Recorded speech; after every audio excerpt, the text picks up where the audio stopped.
Bienvenidos a Discutamos México. Hoy tenemos un periodo interesante y definitivo, creo yo, en las cosas que están pasando hoy, que es discutir qué pasó de 1970 al 2000, de Echeverría a Zedillo. Y para discutir esto tenemos a unos expertos de lujo. Enrique Cárdenas, historiador económico; Ignacio Marván, historiador político; y Ariel Rodríguez Curi, también historiador político. Bienvenido a este programa. Gracias.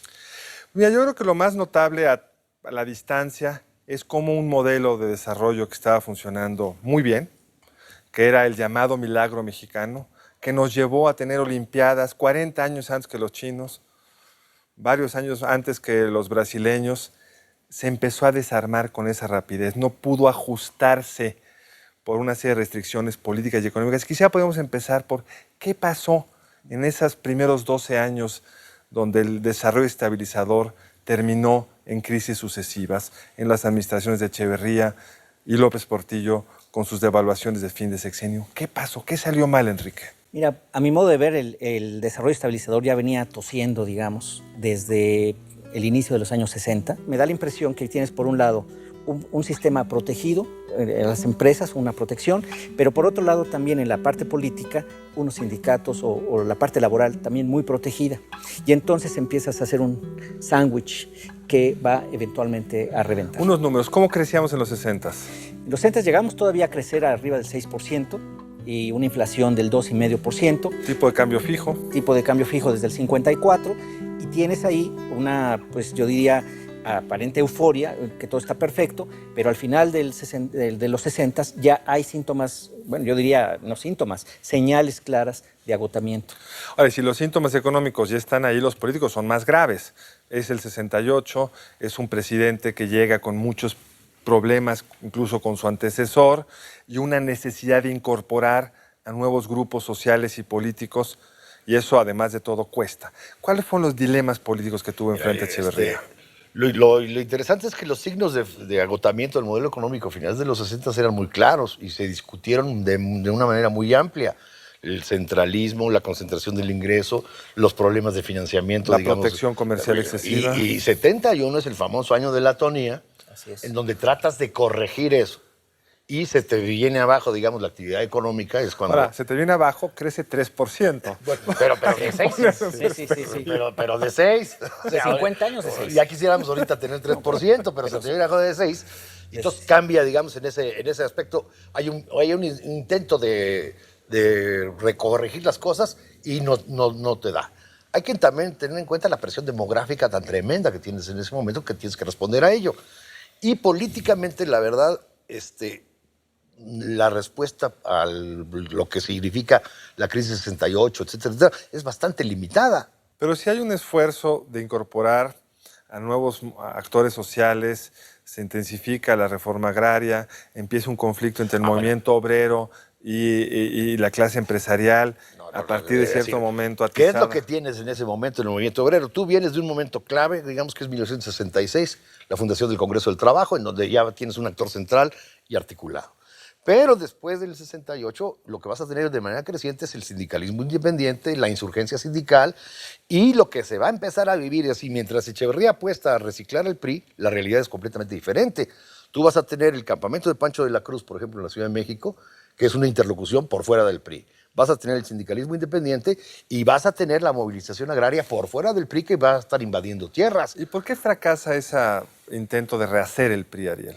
Yo creo que hay dos cosas que convergen y que hacen especialmente problemática la posibilidad de relanzar el PRI. Uno, una cosa que dejamos usualmente de lado, y lo acaba de notar Nacho Marván, es que la presión demográfica es tan grande. Estamos creciendo a tasas superiores al 3% en las 3 décadas, incluyendo la de 1970, lo cual está planteando retos casi insalvables al propio partido oficial. Es decir, hay muchísima gente que no está en el PRI. Hay otro país en el campo. Por eso es muy interesante encontrar cómo a Echeverría usualmente se le acusa de maquiavélico, pero hay que reconocer que hay presiones objetivas que lo obligan a replantear en sus propios términos. Efectivamente no hay una apertura, pero sí una especie de ampliación de las capacidades de gestión del PRI, y sin embargo yo creo va a fracasar. Pero además fracasa administrativamente, digamos. Bueno, ese es el punto, Carlos. Yo creo que tiene tales limitaciones económicas, no solamente en el marco interno, también a nivel exterior. déjeme dar un dato, pero en 1969 ya lo que se necesitaba para cubrir el servicio de la deuda externa, que se supone que no había nada, era el 26%, fíjate, el 26% de las exportaciones. Es un mundo. Entonces ya tiene limitaciones económicas muy serias y claro, la única forma de poder atender estas presiones que mencionan, pues es justamente expandiendo el gasto público porque no se puede. Y tienes en la economía tienes una coyuntura internacional que aparentemente era buena suerte que resultó mala suerte. O sea, porque después de la contracción del 71, tú tienes la crisis, digamos, de Bretton Woods en el 72, los países industriales no tienen acceso al crédito, te va a llegar crédito muy barato y luego eso te va a hacer tronar, pero es con eso con lo que tienes que responder Pero hay a un lo que hay en tema ahí ese bien momento. interesante. En esas discusiones de tenemos que rehacer el modelo de desarrollo, se plantea la pregunta, ¿qué hacemos con el tipo de cambio? En esa crisis, los países abandonan los tipos de cambio fijo. Así es. Empiezan a flotar las monedas. Y en México no. ¿Por qué no se puede hacer? Espérate, si hay un hilo con la política. ¿Pero qué de Ahí la sí política? no es la economía la que te va a explicar la política, qué de la política? sucesión presidencial. O sea, Echeverría, ¿cuándo devalúa? Agosto de 76. López Portillo, ¿cuándo nacionaliza? Después de las elecciones del 82. A De la Madrid le truena la bomba antes en el 87. No aguanta. No aguanta, pero al propio Salinas, que vamos a llegar hasta el 2000, tenía que haber devaluado cuando menos en marzo de 94 y llega, digamos, por mantener su Sí, figura es por razones políticas, Nacho, sin duda, pero en 72 la situación estaba muy lejos y todos los países estaban moviendo el tipo de cambio. ¿No hay también como una visión del desarrollo, un modelo mental que se queda atorado en los 60? Y yo diría que además hay un contexto internacional que cambia, porque hay una subida de los aranceles norteamericanos, por ejemplo, que lastiman muchísimo a la economía mexicana y parecía una buena oportunidad para devaluar. Creo que Echeverría se enfrenta al dilema de muchos otros presidentes en el periodo. ¿Para quién gobierna? Y la elección es ecuménica, es decir, se construye la fantasía de que se gobierna para todos. Por ejemplo, la matrícula universitaria sube sustancialmente en la década de los 70, quizás como pocas veces en la segunda mitad del siglo XX, y hay que financiar, por ejemplo, la educación universitaria en este país. Es decir, hay una serie de dilemas que obligan que pretende Echeverría responderles a todos en el mismo tono, quizás, ¿no? Pero hay un rompimiento, perdón, Carlos, yo creo que tienes toda la razón. Hay un rompimiento, porque recuerden que, despide al secretario de Hacienda. Las finanzas se manejan en Los Pinos. Y las finanzas Y se como manejan desde dijo, Los y Pinos. como dijo Said, así fue y así nos fue. Y así es. Y entonces, yo creo que ese sí es un rompimiento tremendo que viene, quizás, ustedes sabrán mejor, pero sí del propio desarrollo estabilizador, del establishment que significaba el Banco de México, la propia Secretaría de Hacienda. Es un rompimiento en términos de poder y que va finalmente a marcar esto que estás mencionando. Es decir, sí viene mucho gasto público, hay historias tremendas, ¿no? Todos sabemos de cajas de billetes que iba al rancho don Luis Echeverría y en fin. Se trata de resolver las presiones políticas a billetazos. En una gestión, además, muy desordenada. Es el mundo de fideicomiso por día. Tienes una presión tremenda. Tienes una oferta de crédito muy grande y muy barato, que luego se te va a encarecer. Y en el momento que empiezas tus problemas de crédito, vas a descubrir grandes yacimientos de petróleo y vas a tener mucho dinero. Pero ese va a venir Eso es un después. poquito después, Pero es eso un poquito antes después. quiebre, 75, 76. pero antes quiebra el país. Es decir, el modelo no aguanta. El modelo no aguanta, digamos, porque ya se te cambian las condiciones del crédito internacional. No, y porque has ido acumulando una deuda. La deuda inicial es 4 mil millones de dólares, números redondos, Sí, y cierra con 20 mil. Eso es en tiempos de Echeverría y sí hay una ruptura completa, o sea, sí quiebra el país, aunque luego pues viene la inyección del petróleo y por eso es que como que no se siente.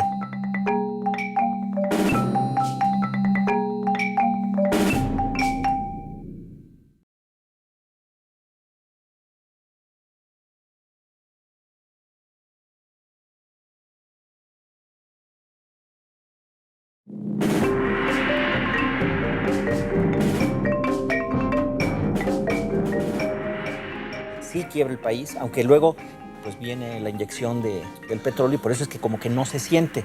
Ese es un punto muy importante. El modelo empieza a quebrar y cuando tendríamos que haber enfrentado los costos de este arreglo, aparece el petróleo y López Portillo lo usa como instrumento para no tocar tanto lo político y seguirle dando vueltas a esta maquinaria económica que se mueve otra vez con crédito y con petróleo. Yo no digo, no es que toque lo político, pero ante el fracaso, digamos, del intento de reforma del PRI, en donde, bueno, ¿en qué terminas? O sea, la elección de 73 es la primera que el PRI pierde la mayoría relativa en el Distrito Federal, la elección de diputados, fracasa totalmente y entonces no te queda otro remedio que abrir la reforma política. Entonces tienes, por una parte, para poder digamos, reincorporar a la guerrilla, para darle respuesta al PAN. Estamos ya hablando en la sexenio de López Portillo. O sea, eso de que no tocó la política, al contrario, yo creo que el petróleo le permitió cierto tipo de apertura Pero no lo política. tocó en un sentido. La lógica con la que se reproducía el sistema, que era gastando mucho dinero en los distintos sectores, lejos de recambiar con medidas de No, apertura. eso se amplió. Se amplía. ese Eso es se mi amplió, punto. tú tienes más recursos, Y empieza a pagar tienes más más. recursos, hay que administrar la abundancia y esa presión social que traías durante el régimen de Echeverría por el lado campesino, por el lado sindical, etcétera, etcétera, va a confluir, digamos, en un proyecto, digamos, más allá del PRI, digamos, con un impulso de mucho gasto público y de mucha participación. Ahora, uno de del los Estado en la temas de economía. esos 12 años es el conflicto y reconciliación y conflicto con los empresarios. ¿Qué pasa ahí, Ariel? Sí, yo creo que para entender a López Portillo también hay que entender a Echeverría. Echeverría fracasa en algunos proyectos que suponemos a la distancia eran estratégicos, como por ejemplo una reforma fiscal, porque tiene una insurrección en las cámaras empresariales. Hay una resistencia muy poderosa. No sabemos si por operación política o porque hay verdaderamente intereses en juego. Hay el asesinato de un empresario, notable. Bueno, una serie de cosas que en 78, una vez más, esta vocación ecuménica del periodo, López Portillo plantea como una solución de todos. Y el famoso populista Echeverría, ahí les concede en 73 la consolidación, digamos, fiscal para poder lavar ganancias con disque empresas perdidas, ¿no? Y por otra parte, Ahí Echeverría no problemas instrumenta también. propiamente una reforma política, el que la instrumenta es López Portillo, una cosa que es paradójica, porque Echeverría salió, digamos, muy mal, muy desprestigiado, pero no sé cómo le habría habido si hubiera habido una reforma política antes de 1973 y tuviera opositores, pero más cercanos a su proyecto en la Cámara, que esa soledad tremenda que caracterizó el fin de ambos sexenios, pero sobre todo en este caso el de Echeverría. Es decir, hay prioridades y usualmente no se priorizó la reforma política en el caso de Echeverría, ¿no? Eso es claro y costoso. Se apostó, digamos, a una posible reforma en el PRI que fracasó. Y el fracaso de cambiar al PRI va a ser constante hasta que pierde las elecciones en el 2000, ¿eh?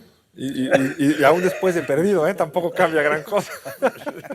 Pero volviendo a lo de la lucha con los empresarios, yo creo que sí es interesante, Carlos. Y a mí me da la impresión que viene de atrás, incluso todavía de los años 60, las nacionalizaciones de empresas privadas, bueno, la Comisión Luz y Fuerza, por ejemplo, en los 60, y las expropiaciones de la tabacalera en el 73, si no me equivoco, De los 74, cines. de los cines. Entonces ya hay ese choque que va a ser mortal, ya no nomás por la parte fiscal, sino también en términos ya de propiedad.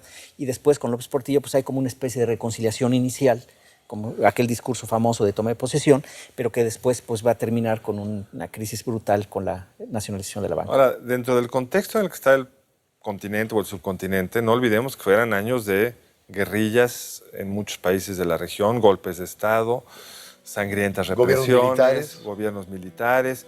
O sea, era un equilibrio bien complicado y había que estar como buscando correrse lo suficiente a la izquierda para incorporar estos sectores, pero en el caso de Echeverría se corrió tanto que terminó con un conflicto ideológico, porque si ves los números de los empresarios les fue a todo dar, pero ideológico con la clase Las empresarial. concesiones que les dio son extraordinarias. Ahora, llega López Portillo, abre con ese gran discurso, logra como, con base en su carisma y los recursos petroleros, cambiar muy rápidamente el tono del país, el tono en la relación con los empresarios, con los sindicatos.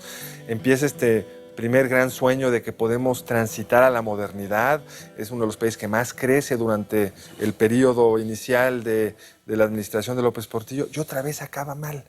¿Qué pasó? Bueno, ahí hay, yo creo, una cuestión de que este rompimiento ideológico del que se hablaba, de alguna manera permanece.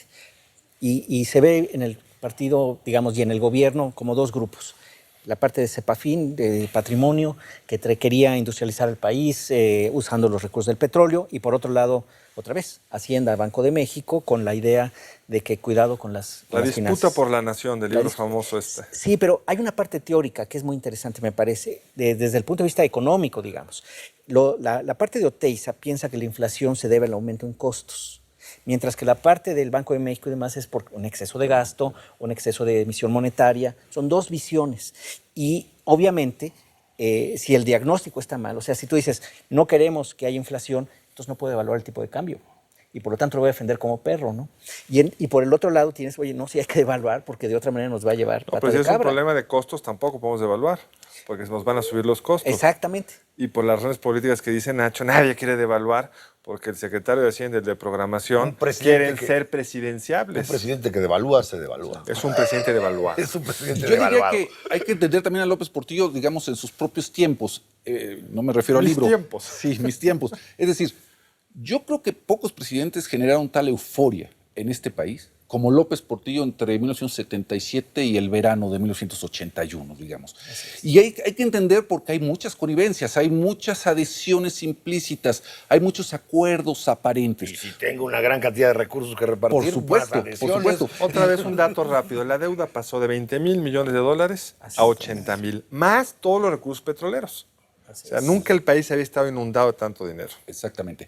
Y me parece que hay que entender esto porque luego la separación, el divorcio de López Portillo con ciertos sectores empresariales parece más bien un acto de traición y no un desacuerdo ideológico fundamental desde el principio. Y lo que acaba rompiendo la relación entre empresarios y gobiernos es el manejo de los excedentes petroleros, que no supo, como él se preocupó en su momento, administrar la abundancia.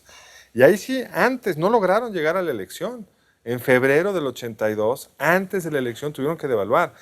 La nación vino ya Vino después, la nacionalización. pero se devalúa de 23 pesos, de 17 pesos. No, el 17 de el 17 febrero, de febrero de 23 a 40. A 40. 40 Ahora, lo que es interesante es que en esta incapacidad de cambiar el modelo económico, de reciclarlo, la sociedad también va modificándose sustancialmente y va cambiando de manera muy importante. Yo, digamos, para todo el periodo de 70 a 2000, yo identificaría 3 fechas como que me parecen claves para el cambio político en México y que van a tener también su impacto en el cambio en el manejo de la economía. Una, desde luego, es el 82. O sea, la nacionalización de la banca se ha visto nada más como el rompimiento con los empresarios, etcétera, etcétera. Ahí pasaron cosas mucho más profundas. ¿cuáles? Simple y sencillamente, yo lo que percibo ahí es, surge una idea, digamos, nueva para las condiciones del país de sociedad civil y la Constitución deja de ser el proyecto nacional a realizarse y se convierte en una exigencia cada vez, primero de los empresarios y luego cada vez más de la sociedad, de límites al ejercicio de la autoridad. La otra indiscutiblemente es el 88. En el 88 tú vas a tener, digamos, bueno, no solo el surgimiento del sistema actual de partidos, ya olvídate que si fraude o no fraude, ¿qué es lo que se condensa ahí? Es toda la izquierda que no había entrado, que es una buena parte, o sea, ¿quién había entrado a las elecciones? La izquierda intelectual y el Partido Comunista. Toda la izquierda social, etcétera, etcétera, va a entrar a las elecciones hasta el 88. Y la parte del PRI liberalizada, que Y se libera del PRI, digamos. y esta tensión entre, es decir, esto que venía desde los 40, alemanistas contra cardenistas, técnicos contra políticos, etcétera, va a estallar. Pero quizá vayamos un paso rápido atrás, digamos. Nacionalización. Estoy absolutamente de acuerdo. Momento clave en el fin de un periodo. Se muestra que la estrategia de relación con los empresarios que se había fundado en una serie de acuerdos no está funcionando, revienta económicamente el país, se nos olvida que la nación viene con un control de cambios, el peso pasa de valer 25 pesos en febrero a 150 el 1 de diciembre de ese mismo año, y llega un nuevo presidente de la Madrid en unas condiciones de baja legitimidad, de encono social, de incapacidad de manejo de las variables claves, de caída en el consumo, de inflación, que ningún presidente había enfrentado desde Cárdenas, digamos, ¿no? ¿Cómo reacciona la Madrid? ¿A qué está enfrentando? ¿Cuáles son sus apuestas? ¿Le salen bien? ¿Le salen mal?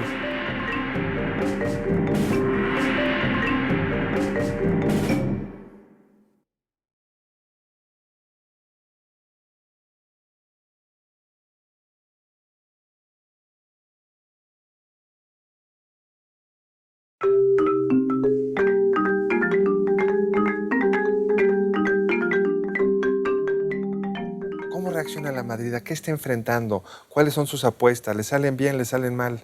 Ahí me parece que hay una ambivalencia desde la Madrid. Por un lado, como que quiere resarcir el daño en la confianza y demás, y la relación con el sector privado, y bueno, hace modificaciones a la Constitución, el artículo 25, el 28, para tratar de regresar una parte, peores, yo creo. y resulta peor el pecado, digamos, el asunto, ¿no? Porque no queda ni bien ni con unos ni con otros. La izquierda se siente traicionada, dice que la nacionalización fue flor de de un día y por lo mismo como que no acaba de quedar bien con nadie. Y eso me parece que al final pues va a ser un problema muy severo para lo que va a pasar después en los años 80, donde, por cierto, también esta falta, o sea, de la Madrid no es capaz de generar la confianza para el regreso de los capitales que se habían fugado en los años anteriores. ¿Y por qué hace eso a la Madrid? No tiene margen de maniobra, no tiene una visión distinta de país. ¿Qué habrá animado a esa posición tan incómoda de quedar mal con todos? Yo creo que las circunstancias eran sumamente adversas. O sea, para poder medio reestructurar la economía y sacar adelante, digamos, el inicio de lo que sería un nuevo planteamiento, tiene que dar un viraje político que me parece drástico. O sea, en el momento que el PAN gana en Chihuahua y en Baja California, en los grandes municipios, En 83. es decir, ahí se reagrupa el PRI de manera dura, regresamos a la dinámica del fraude y todo lo que había sido la oferta de la famosa madre de todas las reformas políticas, etcétera, etcétera, se interrumpe ahí por completo. Y lo que se había venido aglutinando, digamos, por la parte social, del sector social de la economía, etcétera, etcétera, con López Portillo, con la perspectiva de los recursos petroleros, es roto, digamos, de manera drástica en el 83, donde es la única vez que yo vi una amenaza más o menos real de huelga general por parte de la propia CNTM. A partir del 83, el corte es drástico y es lo que perdiste, lo perdiste, ¿eh? Pero además, ¿de dónde viene el país? Porque 83, 84 son muy interesantes. Más o menos son los años de la mejor convergencia entre el salario mexicano y el salario norteamericano. Es decir, de ahí venimos. La sensación de pérdida futura entonces es importante. Y es quizás el mejor índice de Gini, es decir, que de distribución del ingreso. Antes de la crisis. 84. Medido en 84 sigue siendo un buen año todavía, ¿no? Y aquí está el problema, digamos, teórico, pero que tiene una practicidad tremenda. ¿A quién afecta la inflación? Lo que demuestran a veces los estudios sobre distribución del ingreso es que el enojo de las clases medias y de ciertos sectores más privilegiados, digamos, respecto a la inflación, tiene una correlación estadística, es decir, los que pierden puntos en su decil son sectores medios y altos, y hay otros sectores que les es indiferente o incluso ganan un poquito, ¿no? ¿Por qué? Porque se está dando una transformación también en la naturaleza de la economía. La expansión de la economía informal, por ejemplo, es un paliativo enorme para subsanar las deficiencias en el mercado de trabajo. Esa es una cuestión que me parece Pero lo que dice fundamental. Nacho es cierto, el salario real cae. Por primera vez cae varios años Empieza al a caer. hilo. La economía en su conjunto entra en una recesión, entonces todos son perdedores. La economía en el 83 decrece -2, no recuerdo el número Es exacto. una bestialidad. Y en los Pero con una 80s inflación del 100%, el gran- todos pierden, salvo los Digo, especuladores. No es el único factor, pero el gran motor del cambio político es la inflación, ¿eh? O sea, tú puedes sacar una relación perfecta entre cómo va perdiendo votos el PRI, cómo va ganando votos la oposición a partir del crecimiento de la inflación. Pues detengámonos un ratito en el sismo, que creo que es un momento definitorio en la relación, como tú decías, entre un gobierno que ya no solo no puede enfrentar la economía, sino no puede reaccionar a un desastre de esa magnitud. Ahí empiezan a surgir una serie de movimientos sociales, sobre todo en la Ciudad de México. Ariel. Yo creo que hay un traslado de parte de la política hacia la calle, ¿no? Vamos a ver un incremento en las movilizaciones, en las exigencias de interlocución, a un nivel quizás de gestoría inmediata, pero que está lo suficientemente difundido en el país para ir cambiando también el tono general de la política. Y en ese sentido también da la impresión de que, una vez más, las reformas o los ajustes a la ley electoral, por ejemplo, de la Madrid, tampoco van a responder completamente a esa nueva realidad, sobre todo después de 1985. Es decir, la única manera que tenemos empírica de probar la calidad de la legislación electoral de la Madrid son las elecciones del 88 y no responde. Tiene hoyos, tiene ventanas que permiten la intromisión del Ejecutivo, etcétera. Entonces, como prueba, digamos, del reformismo electoral de la Madrid, hay una prueba de fracaso. Y el sismo, sí empiezan cosas, pero yo creo que más bien condensa y potencializa cosas que ya venían pasando. O sea, desde principios de Echeverría, a finales después del 68 también, tú empiezas a ver en diferentes sectores de la sociedad rompimiento, el PRI va perdiendo ese monopolio de la interlocución con la sociedad. Movimiento urbano popular, insurgencia sindical, insurgencia campesina. Luego, pues la fundación del Consejo Coordinador Empresarial en el 75 ya es otro tipo de interlocución ampliada y conflictiva. Entonces, hay esfuerzos desde las sociedades de diferentes lados de buscar una interlocución por fuera del PRI. En el momento que llegue el sismo, digamos, y que el gobierno se ve completamente paralizado, la única manera de arreglar ese conflicto era sacando al PRI de las negociaciones. Pero tú tienes, insisto, desde 1973 el PRI ya no tiene mayoría absoluta. O sea, se está marcando ya una decadencia del PRI dentro de la propia Ciudad de México. Y esto en un contexto de una economía que sigue con problemas. Se hace un esfuerzo de cambio de modelo parcial, pero la economía sigue mal. Bueno, sí está muy mal la economía, Carlos, pero acordémonos que de la Madrid sí inicia el cambio estructural, que va a tomar un tiempo, pero en 1985 entramos al GATT, se empieza a liberalizar aquel aparato proteccionista que se supone que se iba a hacer en muchos años o en varios años, acaba terminándose muy rápido y empieza a haber una nueva relación. Lo que es sorprendente es por qué no hay esa oposición que uno hubiera esperado. Y la única explicación que se me ocurre es, pues bueno, estaba tan mal la economía, no importábamos nada de todas maneras, que qué importa que la frontera esté abierta, ¿no? El tipo de cambio se ha evaluado de tal forma que tampoco era como fácil traer nada de afuera. Así Nadie es. tenía dólares. Nadie tenía dólares. De la Madrid, me parece, había quedado absolutamente consternado por la sobrevaluación que había generado los problemas en la balanza de pagos en la época de López Portillo, y por eso siempre va adelante, siempre está devaluando antes de que se sobrevalúe el peso, ¿no? Siempre está, y por eso es que llegamos a un peso de, ¿qué? 1,000 y pico de pesos por dólar en unos cuantos años, y es este cambio económico, si bien no se siente del todo, pero sí marca el inicio, pues, de lo que va a venir después con Salinas. Y al mismo tiempo un PRI que ya no está sabiendo procesar las diferencias internas. Es cuando empieza el primer intento del presidente de abrir el proceso sucesorio con aquella pasarela de 6 de los precandidatos. Pero ¿qué pasa ahí? ¿Por qué no esa apertura parcial, lejos de servirle para canalizar la sucesión, lleva a la ruptura de Cárdenas en el momento de la sucesión, en la adhesión del candidato priista?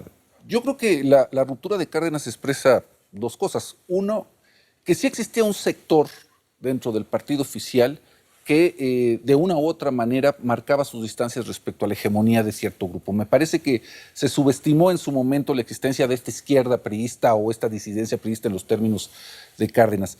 Y la otra cosa es que incluso la pasarela, simbólicamente, aunque no tuviera un efecto decisivo sobre la política y quizás sobre todo sobre la selección del candidato, sí genera una expectativa de competencia. La economía se te deshace todos los días y se te complica. Eso fue el sexenio de la Madrid. Compones y al día siguiente se descompone. Y empiezas a tener una presión política también creciente. Entonces te atrincheras en el PRI. Digamos, si te vas, y creo que el ejemplo más gráfico que se hace es, no, es que si perdemos Chihuahua vamos a perder todas las gubernaturas. Haces un fraude tremendo en Chihuahua que te obliga a una nueva reforma política. Y conforme vas perdiendo hegemonía, evidentemente vas perdiendo capacidad de controlar todos los efectos políticos, que era el viejo mítico sistema político, ¿no? Uh-huh. Entonces, tú te vas a la reforma del 87, en donde para poder pactar con la izquierda y con el PAN, amenazas al PPS, al PAR y demás, de que pues, ya no van a tener el registro y ya no van a poder ser partidos paraestatales, y con un manejo, digamos, muy atrincherado y muy cerrado de la sucesión dentro del PRI, pues abres la puerta, hay un registro en donde se puede, lo que se había logrado evitar siempre, hay por donde darle salida, digamos, a una candidatura que sale del propio PRI.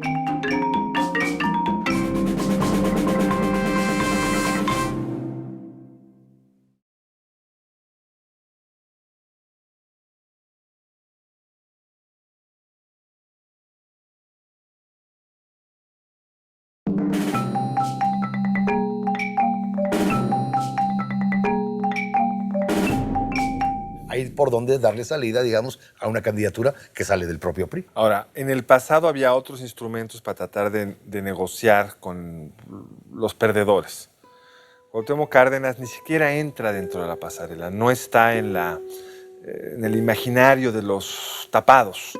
Él se construye ese espacio aprovechando la crisis económica, aprovechando el mito del pasado y del padre y apoyándose en un sector de izquierda dentro del PRI y fuera del PRI.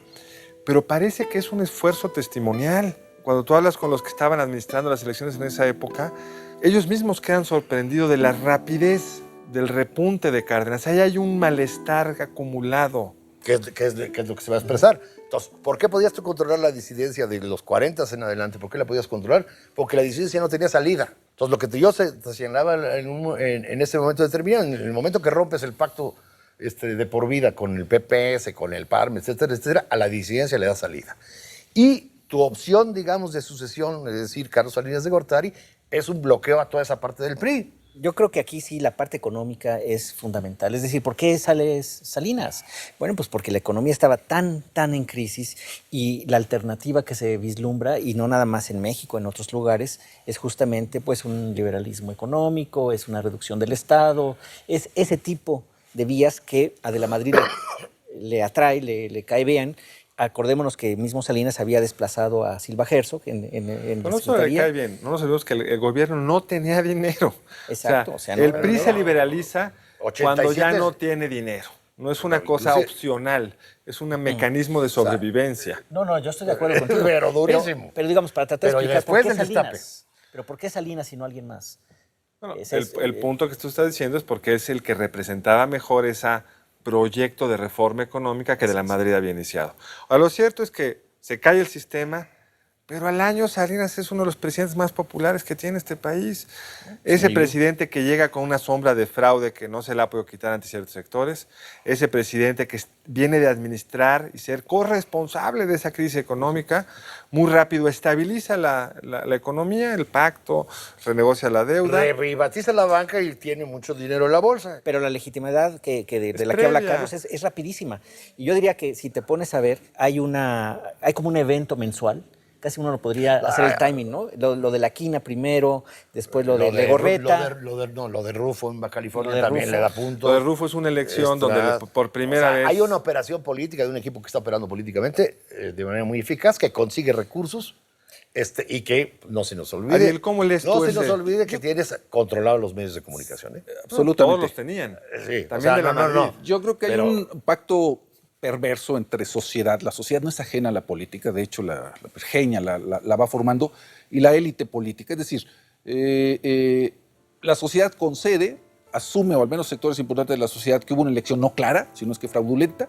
Dice, este cuate Salinas se está moviendo en tales términos, ¿sí? Y por lo tanto aumento mi calificación positiva de él a condición, y ese es lo perverso del pacto, a condición de que no falle. Y el juicio sobre la falibilidad del presidente es enteramente subjetivo, igual que sobre su éxito.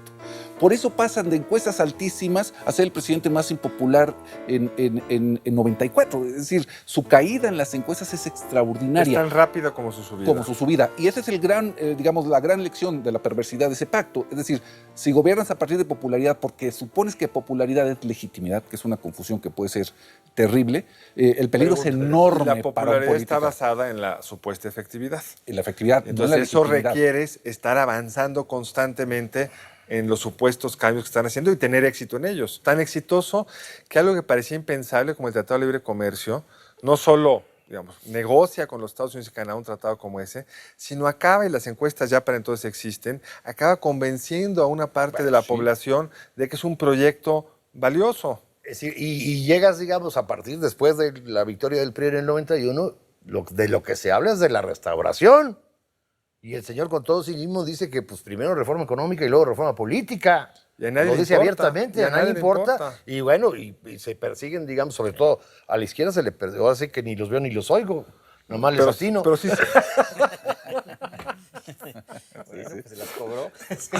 bueno, y ese movimiento cardenista que si no ganó la elección federal, claramente ganó la elección de la ciudad. En el 91 el PRI gana por primera vez otra vez la ciudad, por márgenes que quienes estaban ahí no se lo podían imaginar que podía pasar, sin que podamos decir que ahí hubo fraude.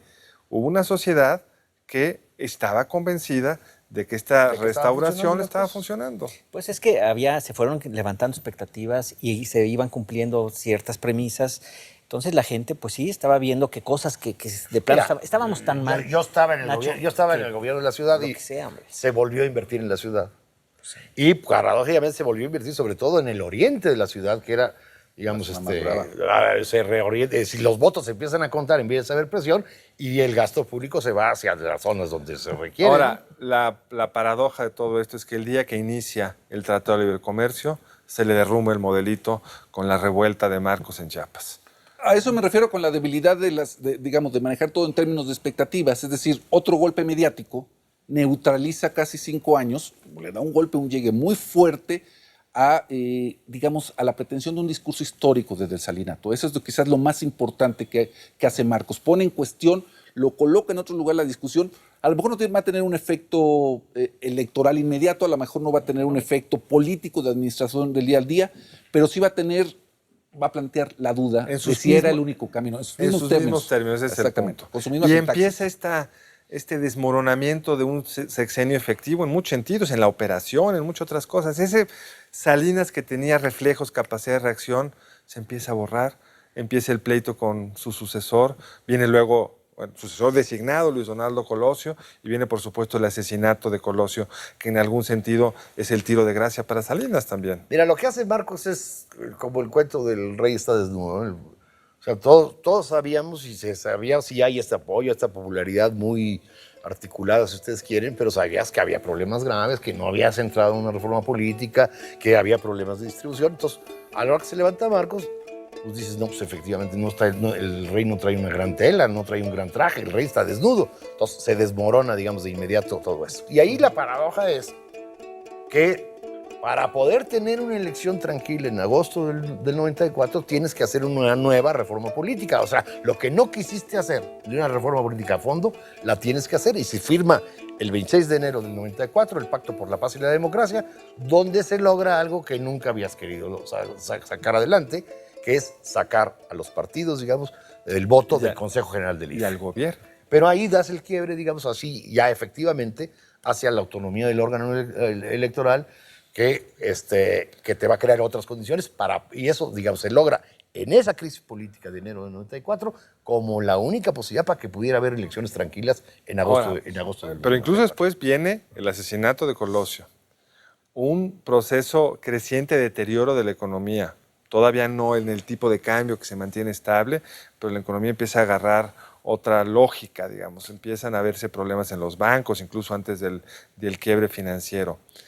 Y en ese contexto, Cárdenas, el del 88, el quizá ganador del 88, se va a tercer lugar y el PRI vuelve a ganar las elecciones. ¿Cómo entender esa operación? En el momento que se levanta el ZLN, la sociedad en general se corre a la izquierda.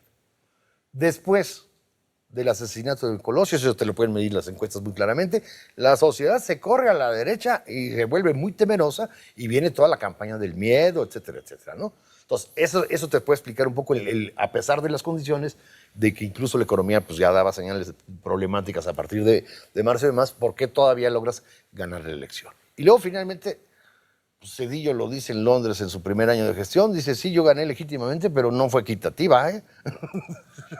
Los gastos y el acceso a medios no fueron los mismos, y eso te va a llevar ya a la reforma política del 96. Sí, pero en el 88 el acceso a medios fue menos que equitativo, y aún así hay la duda de si ganó o no Salinas.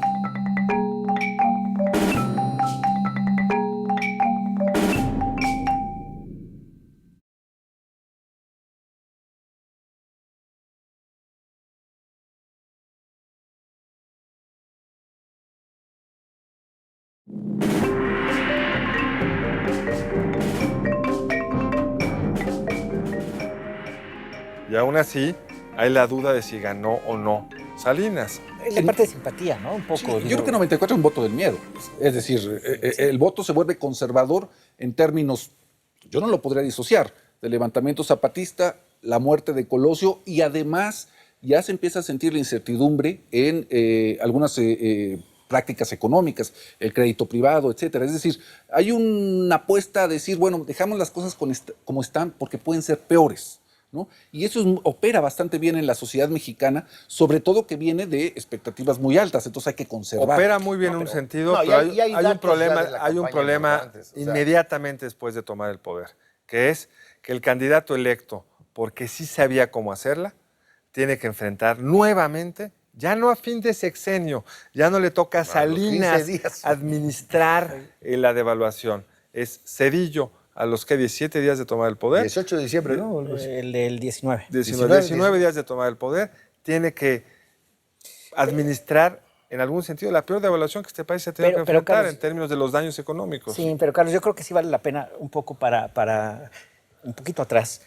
La sociedad está bien que se esté moviendo y demás, pero desde el punto de vista de su acceso, recordemos, hay una expansión del crédito privado enorme, el déficit que se va a dar no es del sector público, por primera vez es del sector privado. Es decir, tiene una capacidad de gasto como nunca la había tenido y eso le da como mayor posibilidades de crecimiento y expectativas que van a la alza, que contrastan después. El acceso al crédito te hace más conservador, ¿eh? Por eso te digo.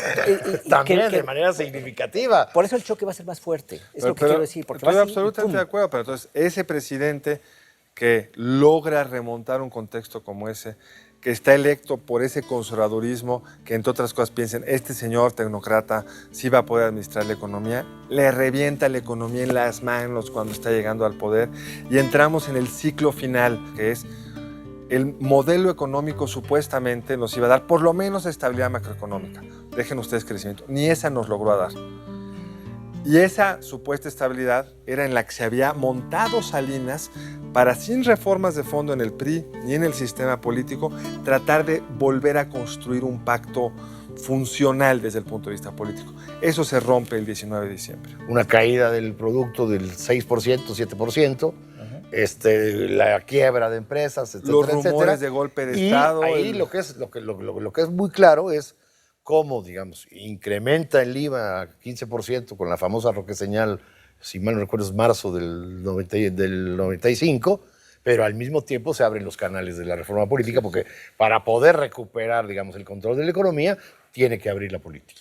Y es el presidente, probablemente no tenemos datos claros mucho antes que esto, pero con los menores niveles de popularidad. No, ahí sí hay datos. Se discute en serio, digamos, la posibilidad de que no termine, de que haya un interino. Se habla con bastante fundamento, ¿eh? Este chiste que se decía en que se parecen Cedillo y la Semana Santa, en que nadie sabe cuándo va a caer.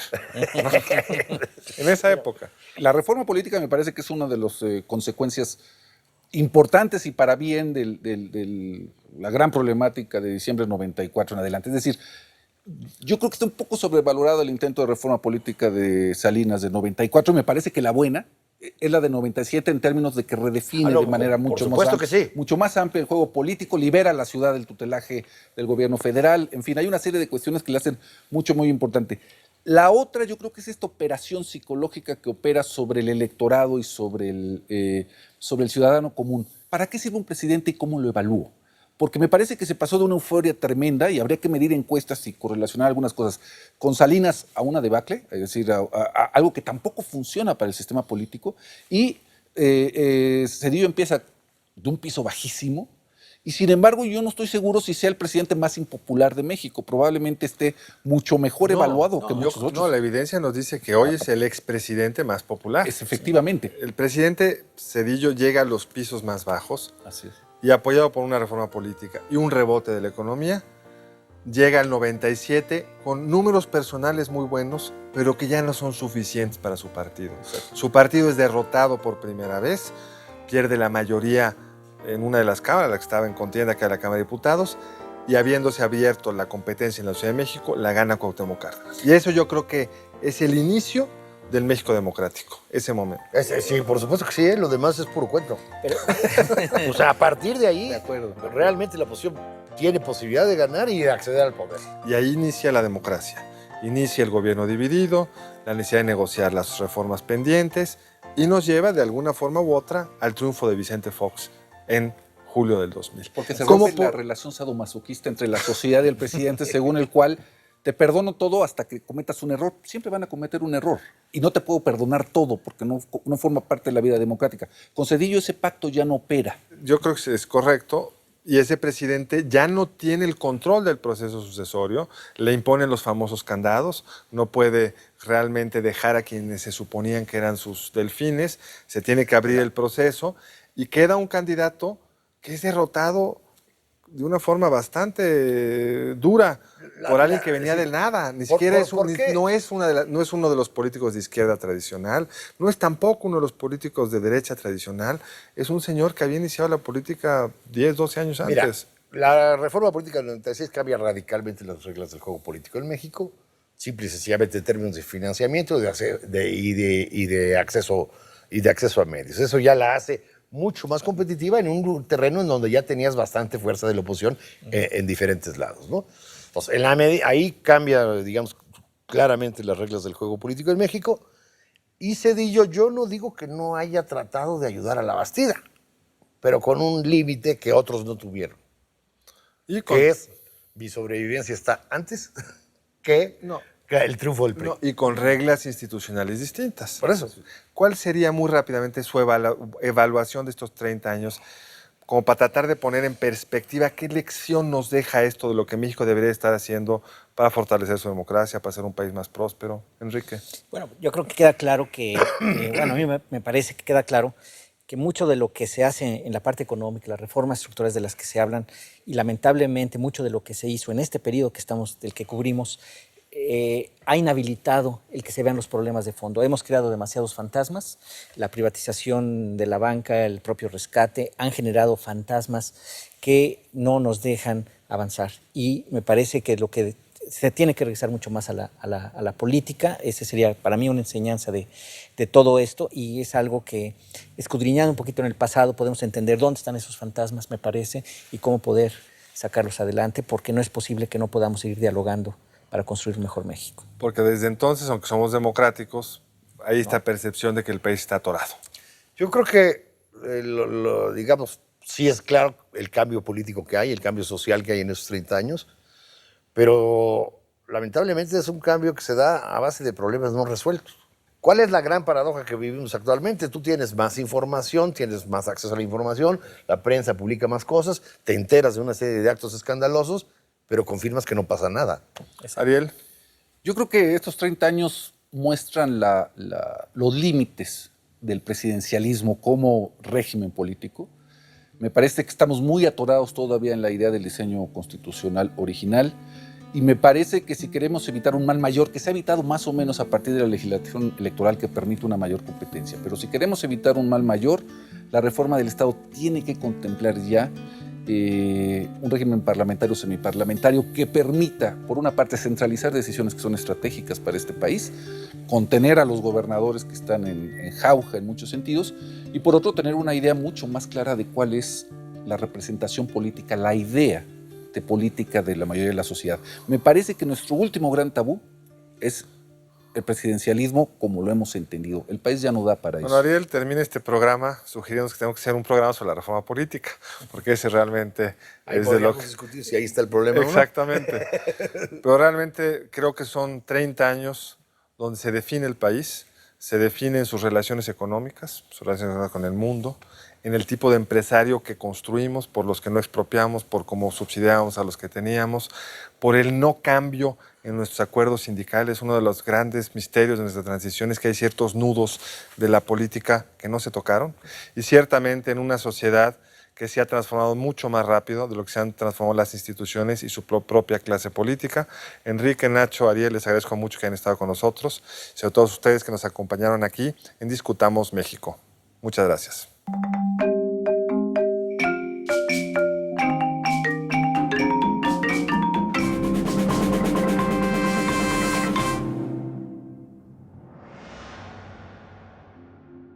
A mí me sigue asombrando que no se haya desarrollado en México un orgullo por el proceso de transición, y especialmente un orgullo por estas facetas que aquí hemos denominado de terciopelo. De tal suerte que también la transición no es una transición al paraíso, es simple y sencillamente una transición hacia una forma de gobierno distinta a la anterior. Yo creo que sí deberíamos de celebrar que pudimos transitar a una mayor participación, hacer realidad la idea de un ciudadano, un voto, hacer realidad los pesos y contrapesos, haber terminado con una presidencia autoritaria y haber hecho todo esto por la vía de los pactos, y ahora sí que sin disparar ningún balazo.